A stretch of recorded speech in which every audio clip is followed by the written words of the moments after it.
প্রধান উপদেষ্টা ডক্টর মোহাম্মদ ইউনূস আজকে বলেছেন, যারা নির্বাচন পর্যন্ত পৌঁছাতে দিতে চায় না তারা যত রকম ভাবে পারবে বাধা দেবে। তিনি এই বাধাটা শুধু দেশের ভেতরে না, এমনকি বলেছেন দেশের বাইরে থেকেও বাধা আসবে, এবং বলছেন যে এই নির্বাচনে অন্য কোনো দেশের থাবা মারার কোনো সুযোগ যেন না থাকে। তিনি সবাইকে আশাবাদী হতে বলছেন, দৃঢ় সংকল্পবদ্ধ হতে বলছেন এবং একটা ভালো উৎসবমুখর নির্বাচনের কথা বলছেন। কিন্তু কথা হলো যে জাতীয় নির্বাচন তো ক্ষমতার লড়াই। এখানে এমপি হবেন এবং যে দল বেশি সংখ্যক এমপি পাবেন তারাই সরকার গঠন করবেন।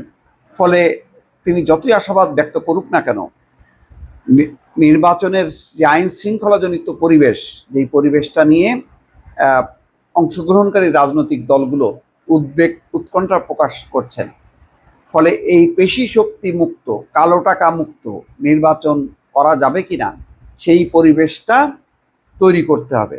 সেটা দৃশ্যমান না হওয়া পর্যন্ত কিন্তু যতই প্রধান উপদেষ্টা আহ্বান জানাক না কেন, রাজনৈতিক দলগুলো, বিশেষ করে ছোট ছোট রাজনৈতিক দলগুলো যারা মনে করে আমার টাকা নেই, পেশি শক্তি নেই, কিন্তু জনগণের সমর্থন নিয়ে আমি জিতব, তারা কিন্তু আশাবাদী হবেন না। ফলে দৃশ্যমান হইতে হবে আইন শৃঙ্খলা পরিস্থিতি, যেটা নিয়ে জামাত থেকে শুরু করে অনেকে উদ্বেগ প্রকাশ করছেন। আর বিএনপিও নিশ্চয়ই তারও উদ্বেগ উৎকণ্ঠা আছে যে সেটা হচ্ছে সময় মতো নির্বাচনটা হবে কিনা।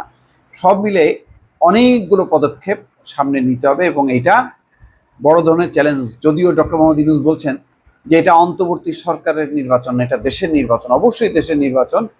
সরকার এবং সরকারের বাইরে যারা নির্বাচনে অংশ নেবেন, সব স্টেক হোল্ডারদের একটা সম্মিলিত প্রয়াস যদি না ঘটে, তাহলে যারা নির্বাচন থেকে দূরে থাকবে দেশের ভেতরে এবং বাইরে, তারা কিন্তু নানা রকম চেষ্টা করবে। সরকার এবং রাজনৈতিক দলগুলো সেটি মোকাবেলায় কতখানি প্রস্তুত, সেটাই এখন প্রশ্ন।